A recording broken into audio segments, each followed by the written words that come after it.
wabarakatuh.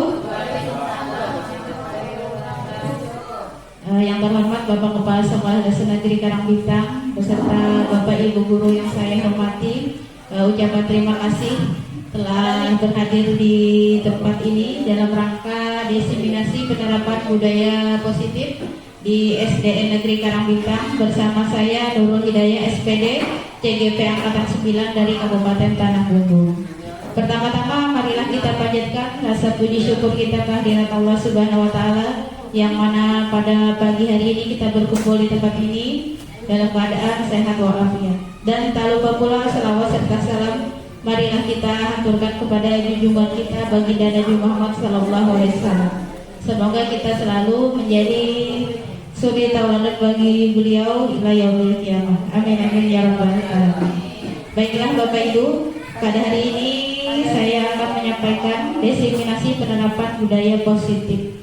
Nah, yang mana ini adalah nanti akan bagian dari kegiatan pendidikan guru penggerak yang ada di modul 1.4 yaitu budaya positif. Nah, sebelum kita masuk pada materi, Ulun mau minta pendapat dulu dari Bapak Ibu. Mungkin kita sudah biasa mendengar dengan istilah budaya positif. Nah, mungkin menurut Bapak Ibu budaya positif untuk sekolah itu seperti apa? Boleh diberikan tanggapannya Ibu? Budaya positif yang ada di sekolah kita. Boleh? Ingin? Silahkan Bu. Silahkan Bu. Terima kasih untuk waktunya yang diberikan kepada saya untuk mempelajari seperti apa itu budaya positif. Kalau menurut saya budaya positif itu adalah sesuatu yang sudah kita lakukan di sekolah kita, yang sudah yang baik, yang sudah itu terbiasa sehingga terjadi sebuah budaya bagi warga sekolah. Karena ini penerapannya di sekolah, maka itu adalah segala sesuatu yang baik yang sudah dilakukan di sekolah ini dan sudah menjadi budaya oleh warga sekolah. Itu saja, terima kasih. Iya, terima kasih Bu Yun. Jadi seperti apa yang dikatakan oleh Bu Yun tadi adalah budaya positif adalah sesuatu yang baik yang sudah menjadi kebudayaan khususnya di sekolah kita, yang mana diterapkan oleh semua warga sekolah. Nah, baiklah Bapak Ibu, pada kegiatan hari ini ada 7 topik pembahasan yang akan kami sampaikan, yaitu perubahan paradigma belajar, disiplin positif, motivasi perilaku manusia, keyakinan kelas, kebutuhan dasar manusia, 5 posisi kontrol, dan juga yang terakhir segitiga restitusi. Nah, untuk yang pertama yaitu pembelajaran dengan paradigma baru. Nah, pembelajaran dengan paradigma baru merupakan pembelajaran yang berorientasi pada penguatan kompetensi dan juga pengembangan karakter, yang mana sekarang ini sudah kita mulai jalankan sesuai dengan profil pelajar Pancasila. Yang mana kita ketahui profil pelajar Pancasila itu memiliki 6 dimensi, yaitu beriman dan bertakwa kepada Tuhan Yang Maha Esa, serta berakhlak mulia, berkebinekaan global, bergotong royong, kreatif, bernalar kritis, dan juga mandiri. Nah, walaupun kita baru 1, 2, sama 4, 5 yang menerapkan IKM, tapi untuk 3, 6 juga tahun depan juga akan menerapkan IKM. Jadi ini sambil nanti kita masukkan juga dalam kegiatan pembelajaran kita. Kemudian yang kedua, materi yang kedua yaitu disiplin positif. Nah, dalam budaya kita, kalau kita mendengar kata disiplin, kita biasanya memaknai dengan suatu yang dilakukan seseorang pada orang lain untuk mendapatkan kepatuhan. Nah, kita cenderung menghubungkan kata disiplin dengan ketidaknyamanan, seolah-olah kita itu diatur. Menurut Diana Gosen menyatakan, kata disiplin itu berasal dari bahasa Latin, yaitu disciplina, yang artinya belajar. Kemudian kata disiplina tadi juga berasal dari akar kata yang sama dengan disciple, yaitu murid.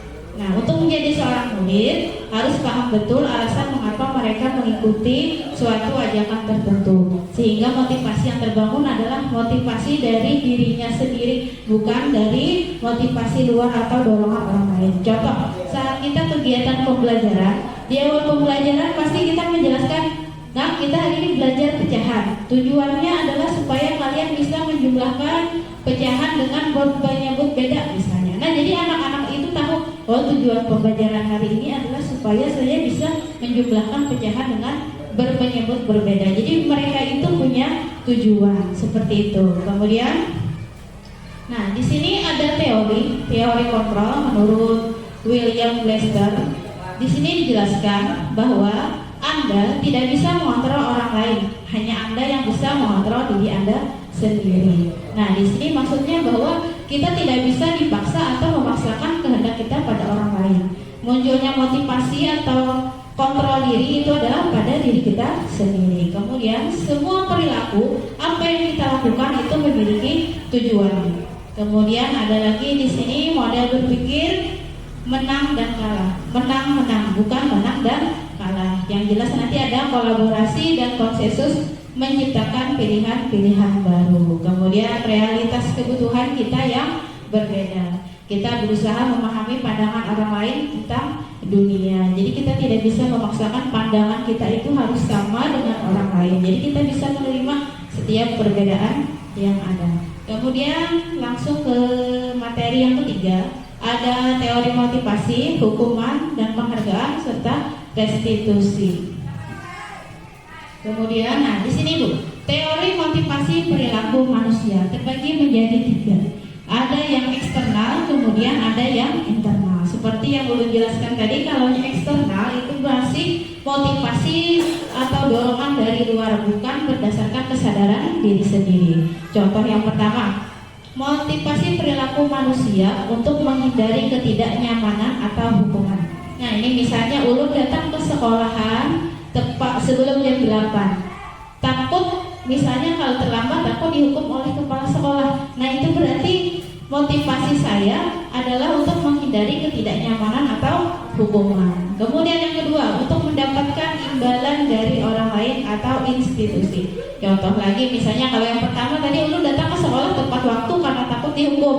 Tapi kalau yang kedua ini niatnya beda lagi. Ulun mau mendapatkan penghargaan atau hadiah atau pujian, baik itu dari kepala sekolah ataupun dari guru-guru. Nah itu masih termasuk motivasi eksternal. Masih motivasi dari luar. Nah yang terbaik itu adalah yang nomor 3 Bapak Ibu, yaitu untuk menghargai diri sendiri. Jadi niatnya Ulun itu datang ke sekolah tepat waktu adalah untuk menghargai diri sendiri dan juga bisa menjadi teladan bagi murid-murid. Nah itu adalah motivasi tertinggi seorang manusia, karena dia memiliki motivasi dari dirinya sendiri tanpa adanya dorongan atau motivasi dari luar. Nah kemudian dihukum oleh penghargaan. Nah ini yang menarik Bapak Ibu, setelah Ulun mempelajari modul 1.4 tentang budaya positif ini, ternyata penghargaan itu sama dengan menghukum.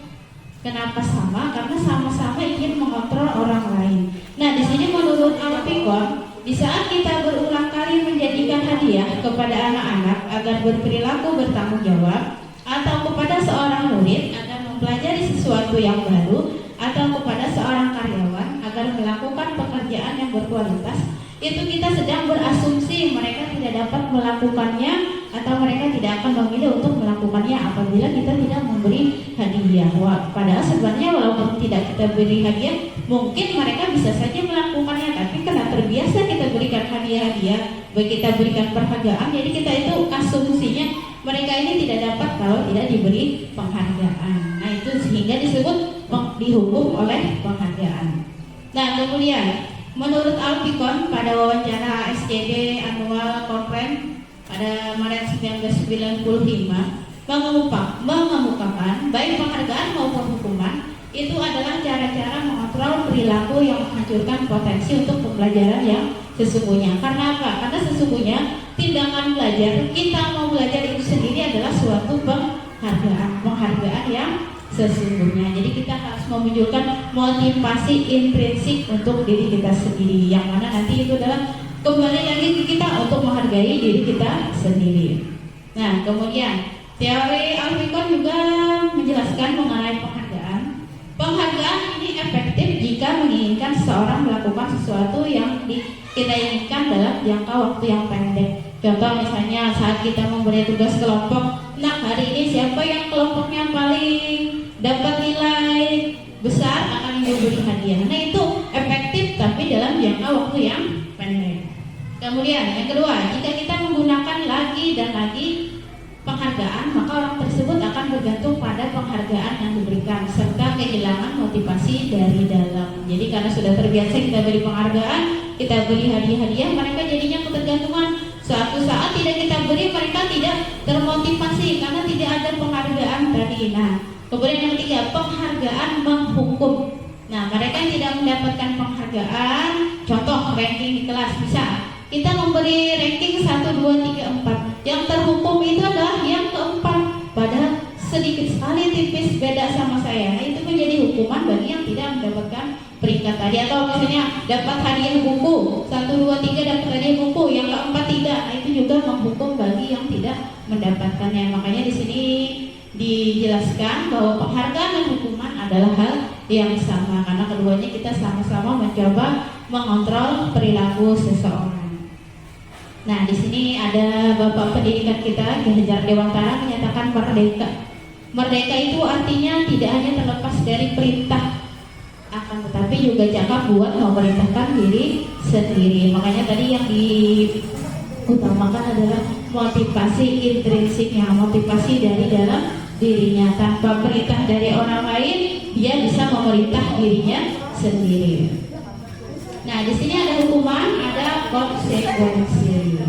Nah, perbedaan hukuman dan konsekuensi di sini, kalau hukuman itu sesuatu yang menyakitkan harus terjadi. Kalau konsekuensi sesuatu harus terjadi karena kita sudah perjanjian. Bisa anak kita datang terlambat 10 menit, kemudian kita suruh nulis di buku 10 kalimat 10 baris misalnya. Saya berjanji tidak akan terlambat lagi, itu adalah konsekuensi. Tapi sebaliknya, misalnya dia datang lambat, kemudian kita suruh dia keliling lapangan 6 kali, 7 kali misalnya, sampai dia sakit, itu menjadi sebuah hukuman. Nah, kemudian selanjutnya, nah kalau di bagian 3 tadi ada istilah restitusi. Apa itu restitusi?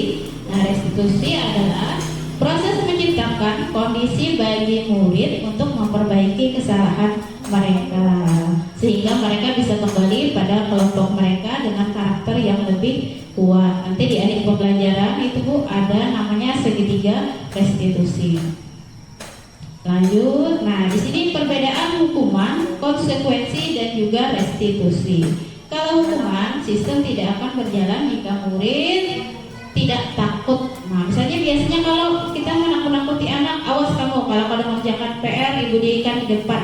Itu menjadi hukuman. Kalau dia tidak takut, akhirnya apa? Dia tidak mengerjakan PR, dia biasa aja berdiri di depan kelas. Kemudian kalau kita berikan konsekuensi, ini memerlukan monitoring dan supervisi terus-menerus. Jadi harus ada perhatian khusus dari kita sebagai guru. Tapi kalau sudah pada restitusi, murid itu sudah mulai belajar bertanggung jawab untuk perilakunya. Jadi dia mulai menyadari, oh kewajiban saya, tanggung jawab saya adalah belajar. Salah satunya adalah mengerjakan PR. Jadi tanpa harus kita hukum, tanpa konsekuensi tadi, mereka sadar untuk mengerjakan PR-nya sendiri.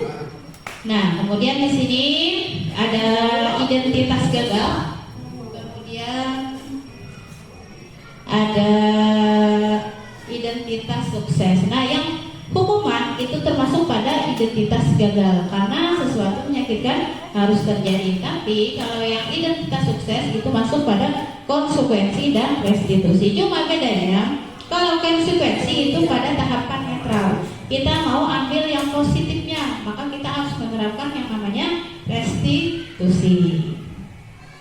Nah, sekarang Bapak Ibu coba kita diskusikan bersama-sama. Di sini ada beberapa kalimat. Kira-kira masuk hukuman atau konsekuensi. Yang pertama dulu, mencatat 100 kali di dalam buku kalimatnya, saya tidak akan terlambat lagi karena terlambat ke sekolah. Kira-kira itu hukuman apa restitusi Bapak Ibu? Nah, lanjut. Yang kedua, lari mengelilingi lapangan basket 2 kali karena terlambat hadir di sekolah.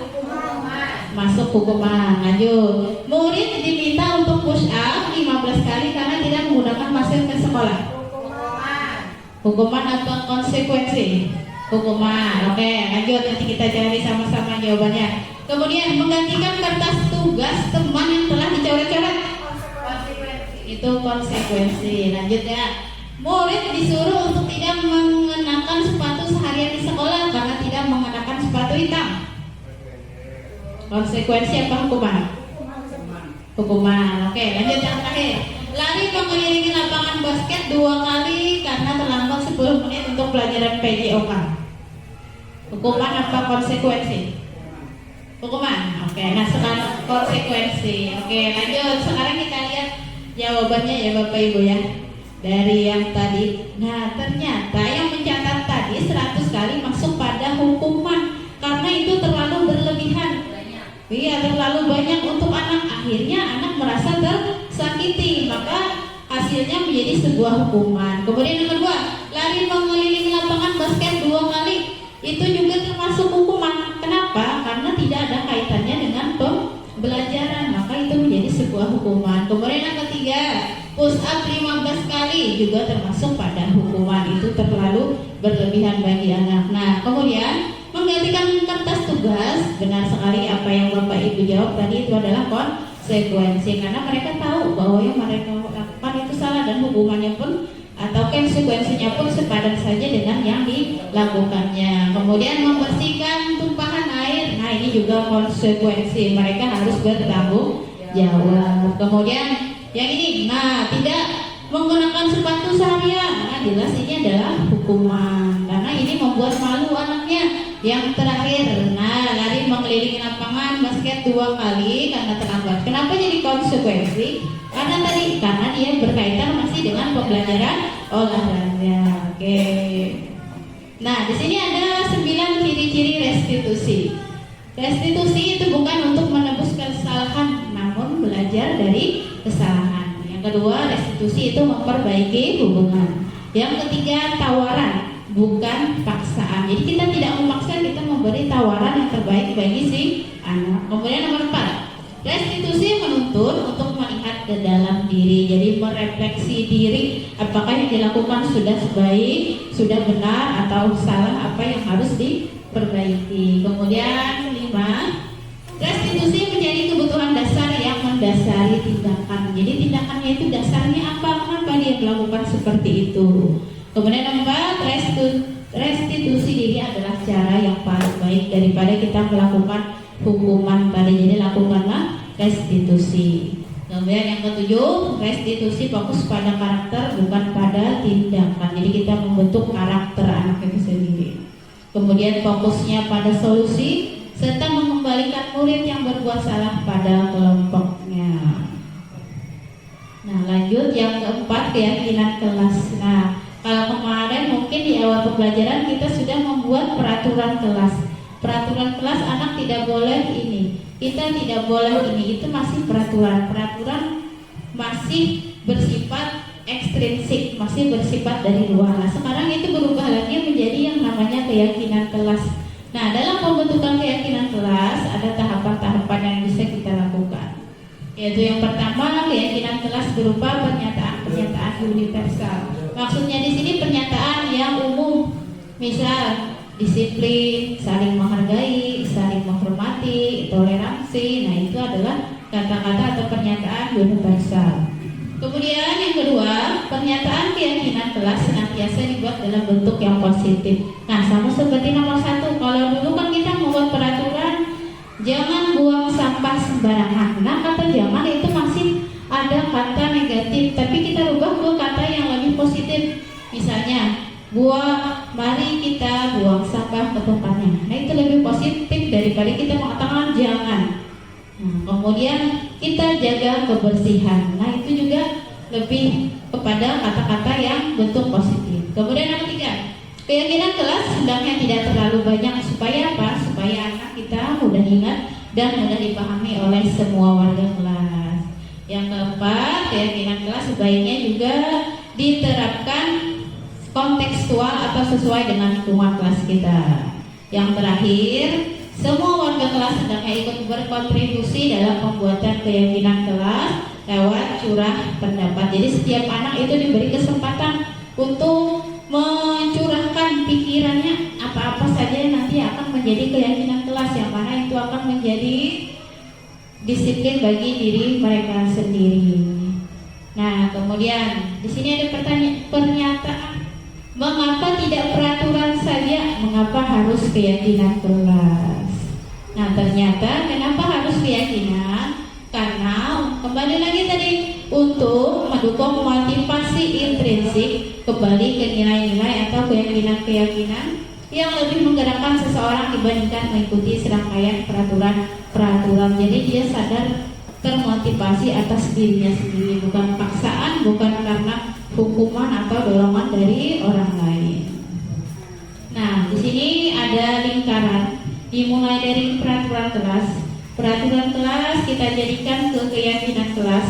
Keyakinan kelas menjadikan lingkungan positif. Lingkungan yang positif akhirnya menjadi budaya yang positif.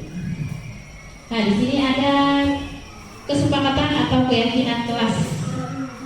Kami guru dan murid yang saling menyayangi. Nah, ini tahapan yang ditanamkan kepada anak, bahwa kita itu saling menyayangi. Tapi kalau keyakinan kelas kita ambil saja saling menyayangi. Jadi saling menyayangi itu universal secara umum, baik dia kepada teman, kepada guru, kepada orang tua. Nah, bisa menjadi pembiasaan karakter bagi diri anak. Kemudian yang B, kami murid semangat belajar. Kita ambil saja semangat untuk belajar. Jadi tidak perlu panjang-panjang pada sebuah keyakinan, tapi bisa kita memahami semua. Nah, kemudian, di sini Bapak Ibu kita coba jawab lagi bersama-sama. Peraturan keyakinan kelas. Tapi di sini selalu kembalikan buku ke tempatnya. Kalau keyakinan kelas kira-kira masuk apa Bapak Ibu? Disiplinkah, menghargaikah, tanggung jawabkah, menghormatikah? Selalu kembalikan buku ke tempatnya. Atau tanggung jawab menjadi sebuah keyakinan kelas. Tanggung jawab. Oke. Dilarang mengganggu orang lain, menghargai. Hadir di sekolah 15 menit sebelum pembelajaran dimulai, disiplin. Dilarang melakukan kekerasan, menghargai. Dilarang menggunakan narkoba, menghargai diri sendiri. Oke. Bergantian atau menunggu giliran, disiplin. Kalau gunakan masker, disiplin. Jangan berlari di kelas atau koridor. Keyakinan kelasnya adalah disiplin. Oke. Nah, sekarang kita koreksi ya jawabannya. Nah, ternyata kalau keyakinan kelas selalu kembalikan buku ke tempatnya itu adalah bentuk tanggung jawab. Jadi keyakinan kelasnya tanggung jawab. Jadi tanggung jawab anak itu nanti macam-macam. Salah satunya adalah selalu mengembalikan buku ke tempatnya. Kemudian dilarang mengganggu orang lain. Ya benar sekali tadi, menghormati. Hadir di sekolah itu menghormati juga dan juga berkomitmen. Dilarang melakukan kekerasan, masuk pada keselamatan, juga menghargai orang lain. Dilarang menggunakan narkoba, itu adalah keyakinan kelas, yaitu kesehatan. Nanti macam-macam kita keyakinan kelasnya kesehatan. Salah satunya memakai masker, dilarang menggunakan narkoba, dilarang merokok. Itu pada bahasa yang lebih universal, yaitu kesehatan. Kemudian jangan berlari di kelas atau koridor, itu adalah keselamatan, keamanan. Oke, lanjutnya Bapak Ibu di sini kemarin ada sedikit putarkan kegiatan membuat keyakinan kelas bersama kelas 5B. Nah, ini ulun percepat aja. Diawali dengan ice breaking dulu bersama anak-anak supaya anak lebih fokus. Ya, setelah ice breaking kemudian kami bagikan kertas note kepada anak-anak, di mana setiap anak nanti akan menuliskan keyakinan kelas apa yang mereka inginkan di kelas 5B. Nah, kemudian anak-anak sudah selesai menuliskan keyakinan kelasnya, kemudian mereka satu persatu menempelkan di papan tulis. Setiap anak, kebetulan di kelas ulun ada 30 anak-anak, jadi bermacam-macam keyakinan kelas yang mereka tuliskan. Nah, dari ke-36 tadi maka kami ambil beberapa kesepakatan bersama tentang keyakinan kelas. Nah, di sini ulun menuliskan. Nah, maka keyakinan kami adalah seperti ini, ada sopan, disiplin, saling menghargai dan menghormati. Nah, lanjut Bapak Ibu lah, yang kelima, kebutuhan dasar manusia. Kalau dulu kan kita taunya sama, sandang, papan. Nah, sekarang ternyata ada 5, yaitu bertahan hidup, nih, kasih sayang, kemudian kebebasan, kesenangan, dan penguasaan. Jadi misalnya ada anak itu di dalam kelas bermasalah, mungkin Bapak Ibu dari kebutuhan dasar manusianya ini ada yang belum dia penuhi, sehingga dia melakukan sesuatu yang kita anggap salah. Nah, di sini ada contoh kasus. Nanti kita cari sama-sama kira-kira anak itu ingin memenuhi kebutuhan dasar apa di antara 5 yang sudah Allah sebutkan tadi. Ibu Ambar, guru wali kelas 2A di SD Pelita Hati, sedang bingung menghadapi ulah salah satu murid di kelasnya, si Doni. Beberapa anak di kelas 2A telah datang padanya dan mengeluhkan Doni yang seringkali meminta bekal makan siang mereka dengan paksa. Jika Anda menghadapi situasi seperti Ibu Ambar, apa yang Anda lakukan?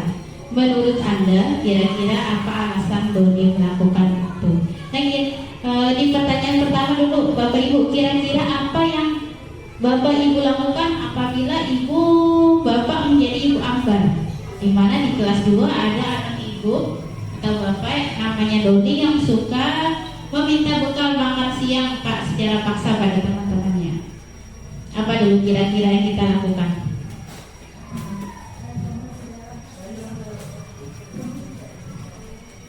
Apa Bapak Saiful? Misalnya ada anak pian di kelas suka mengambil bekal temannya, apa yang pian lakukan?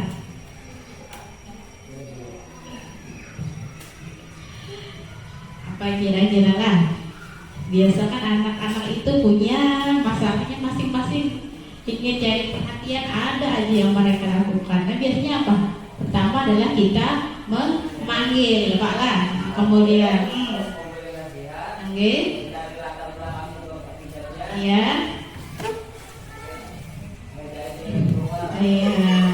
jadi kita panggil anaknya, kita tanya kenapa dia seperti itu. Nah, sekarang misalnya sudah Pak Saiful panggil, lalu anaknya tadi menjawab, Pak, saya mengambil bekal anak karena saya lapar, saya tidak dibawa bekal oleh ibu. Berarti kebutuhan manusia apa yang dipenuhi oleh si Doni ini di antara 5 ini tadi? Nah, katanya si Doni ulun Pak lapar, pada diberi bekal oleh mama, berarti dia ingin memenuhi kebutuhan yang mana?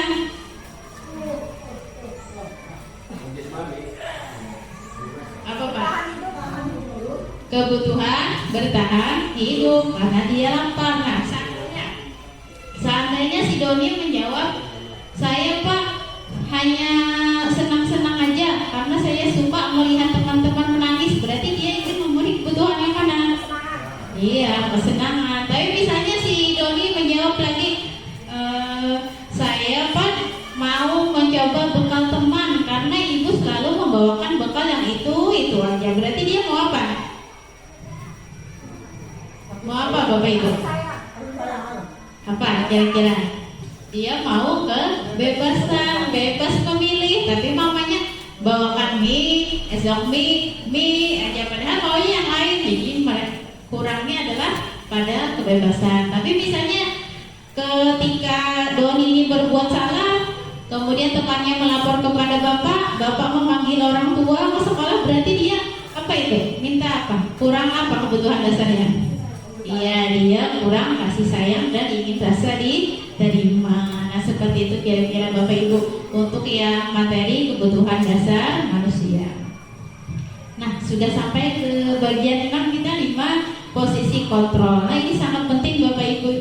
Ulun belajar ini sangat memberi pencerahan bagi diri sendiri. Mudah-mudahan kita bersama juga. Nah, di sini posisi kontrol kita itu ada 5. Ada penghukum, ada pembuat merasa bersalah, ada teman, ada sebagai pemantau, ada juga sebagai manajer. Nah, supaya lebih cepat ulun putarkan saja videonya dan kita simak masing-masing sampai kita merunding, kita masuk pada posisi yang mana.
Ini posisi yang pertama, posisi penghukum.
dengan daya guru kepada orang tertentu. Di sini, guru absennya sehingga di lain waktu, guru bisa berkembang baik, namun hanya kepada orang-orang tentu saja.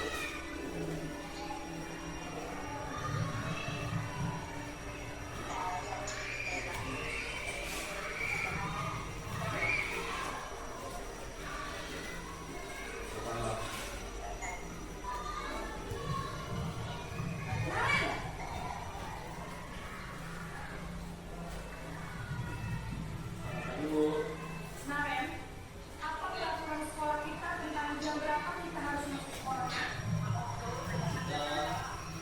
Harus sekolah itu dulu. Iya betul, sekarang sudah jam 7.20. Naren sudah tahu konsekuensinya jika terlambat hadir.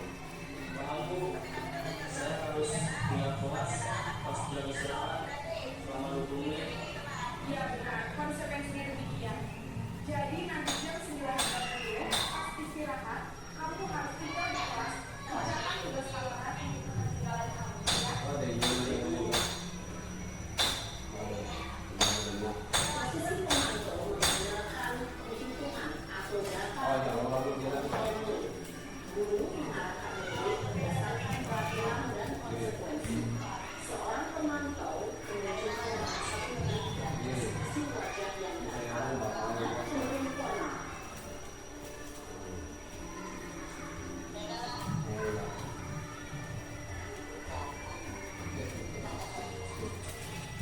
Indah lah, dia nak aku tu indah. Indah awak ni.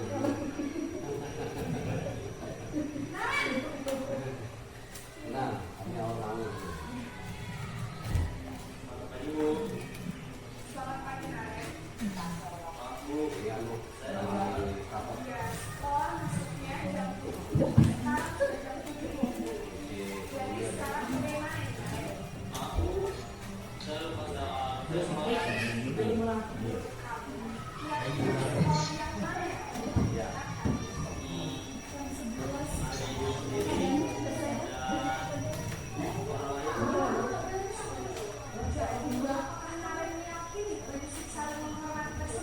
Iya Bu, saya meyakininya. Bagaimana Ya, sudah siap Bu. Enggak. memperbaiki masalah perlambatan ini? Saya akan coba untuk mendalurkan alat saya. Baik, kalau Naren juga peralatan di rumah, ada orang yang kira-kira bisa bantu mengingatkan tidak? Ada Bu, kakak saya, Kak Emma. Ada lagi selain Kak Emma? Selain Kak Emma, ada ibu saya. Baik, jadi yang mengingatkan Naren adalah Kak Emma dan ibu kamu ya. Kira-kira akan mulai secara alami kapan nih Naren? Setelah pulang sekolah, akan segera saya lakukan. Baik, jadi Naren akan setel alarm untuk bangun besok pagi dan akan diingatkan oleh kakak dan ibunda Naren ya. Ada lagi yang mungkin perlu dilakukan Naren agar tidak terlambat bangun lagi. Tidak ada Bu. Baik Naren, terima kasih untuk kerjasama kamu. Sekarang kamu perlu kembali ke kelas 17. Baik Bu, terima kasih. Posisi manajer adalah posisi kontrol yang disarankan untuk membimbing murid memiliki sikap disiplin yang positif, yaitu murid yang mandiri, bertanggung jawab, dan dapat memecahkan masalah. Tujuan dari posisi ini adalah agar murid dapat mengoreksi atas tindakannya. Guru akan dengan tulus memberikan pertanyaan-pertanyaan bermakna, sehingga membuat murid dapat belajar dari kesalahannya dan mencari sebuah solusi untuk menyelesaikannya. Ibu dan bapak guru hebat, setelah mengamati adegan kelima posisi kontrol tadi, kira-kira posisi mana yang paling ideal? Posisi mana yang dapat menunjang motivasi intensif murid? Ya, tentu posisi manajer. Posisi ini memang posisi ideal dan ingin menuju setiap pendidik. Pada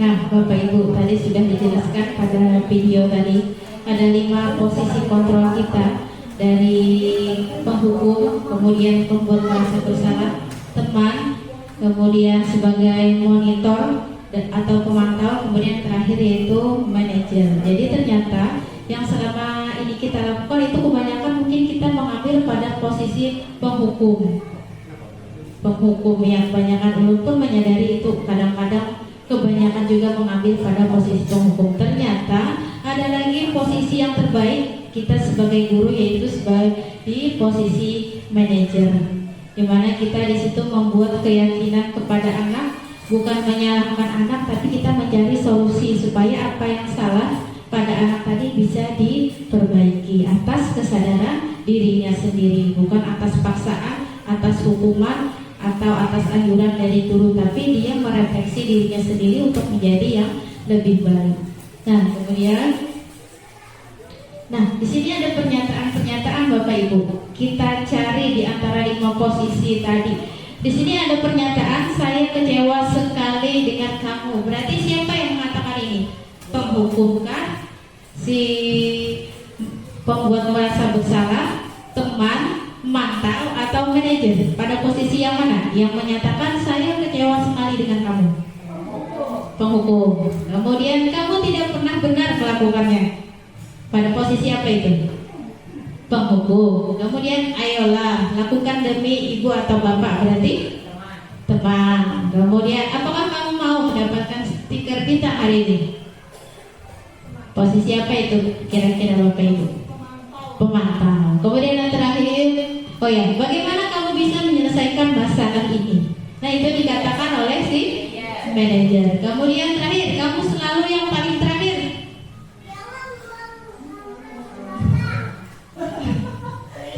Benar Alwi, jangan buang nafas. Lanjut, berarti apa Bapak Ibu yang terakhir? Posisi yang mana? Kamu selalu yang paling terakhir. Penghukum kah dia, teman, pembuat merasa bersalah, pemantau, atau manajer? Pembuat merasa bersalah. Oke, sekarang kita koreksi jawabannya. Ternyata yang pertama tadi, pembuat orang merasa bersalah. Saya kecewa sekali dengan kamu. Itu perkataan atau dinyatakan oleh posisi kita membuat orang merasa bersalah. Kemudian kamu tidak pernah benar melakukannya, berarti pada posisi penghukum. Ayolah lakukan demi ibu bapak, itu pada posisi kontrol kita sebagai teman. Kemudian apakah kamu mau mendapatkan stiker bintang hari ini, berarti dia posisinya pada pemantau. Kemudian ini yang paling tepat yang harus kita mulai terapkan Bapak Ibu, yaitu sebagai manajer. Kita menawarkan kepada anak bagaimana dia bisa menyelesaikan masalahnya sendiri tanpa kita menjudge bahwa kamu ini salah, kamu harus dihukum. Tidak, tapi kita beri waktu kepadanya untuk merefleksikan diri dan mencari penyelesaian masalahnya. Dan kemudian yang terakhir, bab yang ke-7, segitiga restitusi. Nah, segitiga restitusi seperti ini Bapak Ibu, yang sudah kami pelajari pada modul 1.4, diawali dari ini, menstabilkan identitas. Nah, kalau menstabilkan identitas seperti yang pada video tadi, ibunya mengatakan setiap orang pasti pernah melakukan kesalahan. Kamu bukan satu-satunya yang pernah melakukan ini. Jadi kita beri ketenangan dulu pada anak, jangan kita langsung menyalahkan. Kemudian setelah menstabilkan identitas, kita validasi kebutuhannya. Di sini kita bisa menyatakan, kamu tentu punya alasan mengapa melakukan ini. Kan biasanya kita bertanya, kenapa nak kamu melakukan ini? Jadi kita cari tahu dulu yang mana kebutuhannya yang harus dipenuhi. Kemudian adakah cara yang lebih efektif untuk mendapatkan apa yang kamu butuhkan? Itu juga tindakan yang kedua, masuk pada validasi kebutuhan. Kemudian yang ketiga yaitu menanyakan keyakinan. Makanya kan di awal tadi kita membuat keyakinan kelas bersama dulu. Kita tanyakan nilai-nilai apa yang telah kita sepakati. Contoh misalnya terlambat, berarti nilainya apa? Nilai disiplin, nilai menghargai orang lain. Nah, seperti itu Bapak Ibu. Nah, di sini langkah-langkahnya tadi, perkataannya juga sudah kita dengarkan pada penjelasan video, yaitu kalau menstabilkan identitas, guru berkata berbuat salah itu hal yang manusiawi, tidak ada manusia yang sempurna. Bapak Ibu juga pernah berbuat salah, kita pasti bisa menyelesaikan masalah ini. Kemudian validasi kebutuhan, di mana di sini guru berkata, kamu bisa saja kan melakukan yang lebih buruk, tapi kamu tidak melakukannya. Jadi kita beri ketenangan pada anak. Kamu pasti punya alasan mengapa melakukannya. Jadi kita gali dulu alasan-alasan anak kenapa dia bisa melakukan hal yang seperti itu. Kemudian yang terakhir, menanyakan keyakinan. Nah, apa nilai-nilai yang kita percaya di kelas atau sekolah kita? Jadi kita kembalikan lagi. Makanya kan tadi restitusi itu adalah mengembalikan anak kepada kelompoknya. Nah, seperti itu Bapak Ibu. Nah, di sini ada contoh, kemarin kami ada juga membuat skenario adegan. Ceritanya seorang anak datang terlambat. Nah, di sini ulun perannya sebagai manajer. Mudah-mudahan seterusnya bisa ulun terapkan dalam pembelajaran ulun, dan bisa juga semua kita terapkan.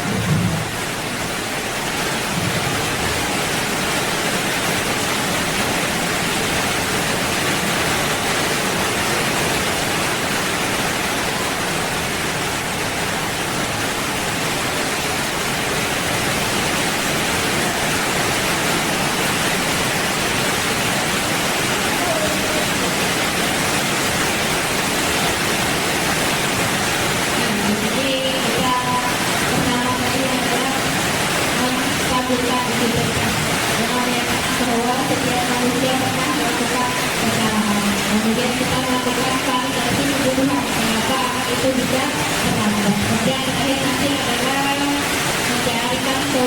mencari solusi apa yang harus anak lakukan supaya anak tersebut tidak terlambat lagi.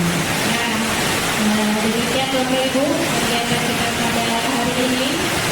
Diakhiri dengan hujan yang sangat deras. Mudah-mudahan apa yang kita pelajari bisa kita terapkan di kegiatan pembelajaran kita. Mungkin ada sedikit refleksi bahwasanya yang dilakukan selalu guru yang belajar yang terus selalu membagi diri kita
Olive tahu kenapa diulangi ke sini?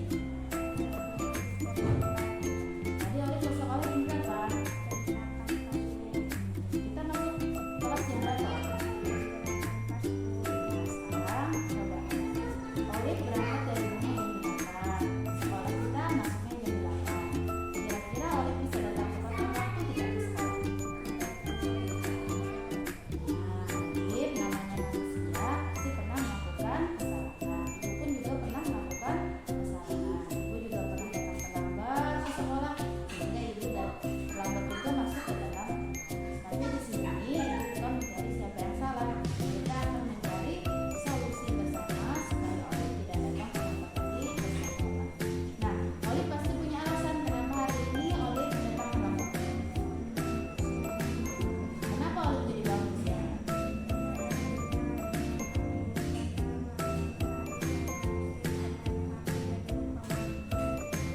Jadi alasan Olive datang terlambat ke sekolah karena malam tadi Olive tidurnya kemalaman karena main HP sehingga bangunnya kesiangan. Nah, kira-kira apakah datang terlambat itu sudah termasuk memenuhi keyakinan kelas kita, Olive? Nah, Olive masih ingat apa saja keyakinan kelas kita?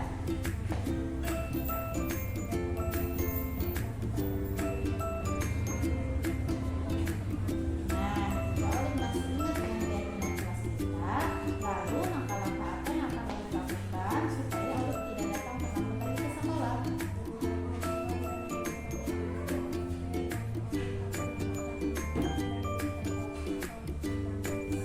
Nah, apa nih itu Olive mulai lakukan? Sama senang karena Olive sudah mau belajar dari kesalahan Olive. Mudah-mudahan Olive jadi anak yang lebih baik lagi ya.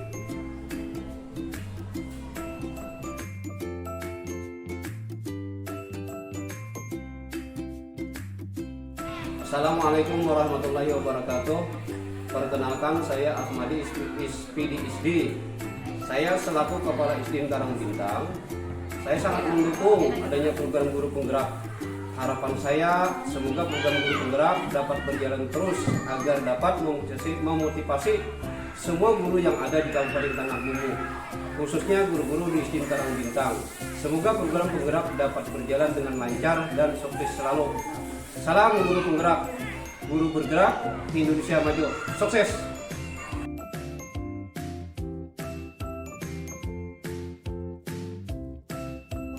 Assalamualaikum warahmatullahi wabarakatuh. Perkenalkan, nama saya Ali Santoso SPDI.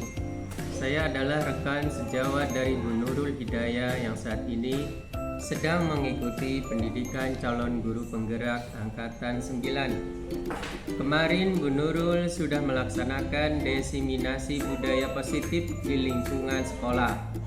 Saya sangat senang mengikuti diseminasi yang dilakukan oleh Bu Nurul karena banyak hal baru yang saya dapatkan. Salah satunya yang menarik perhatian saya adalah ternyata penghargaan yang selama ini sering saya berikan kepada saya, murid-murid saya adalah sama dengan penghukuman. Karena baik hukuman atau penghargaan sama-sama ingin mengontrol diri seseorang, dalam hal ini murid saya. Kedepannya saya akan menerapkan budaya positif agar murid-murid saya memiliki motivasi intrinsik dalam menerapkan nilai-nilai positif dalam dirinya. Assalamualaikum warahmatullahi wabarakatuh. Perkenalkan, nama saya Fitri Dewi Tasari. Saya adalah salah satu rekan sejawat Ibu Nurul Hidayah. Saat diseminasi budaya positif kemarin yang saya ikuti bersama Ibu Nurul, saya menyadari bahwa selama ini saya selalu memposisikan diri saya sebagai penghukum. Seharusnya sebagai guru saya harus berperan sebagai manajer dan menerapkan segitiga restitusi dalam menghadapi murid-murid yang sedang bermasalah. Dimana tujuannya agar murid saya bisa mencari sendiri penyelesaian masalah yang dihadapi dan bisa kembali kepada kelompoknya. Dengan cara seperti itu, saya merasa bahwa hubungan saya dengan murid insya Allah kedepannya akan menjadi lebih baik. Sukses terus buat Bu Nurul, semangat!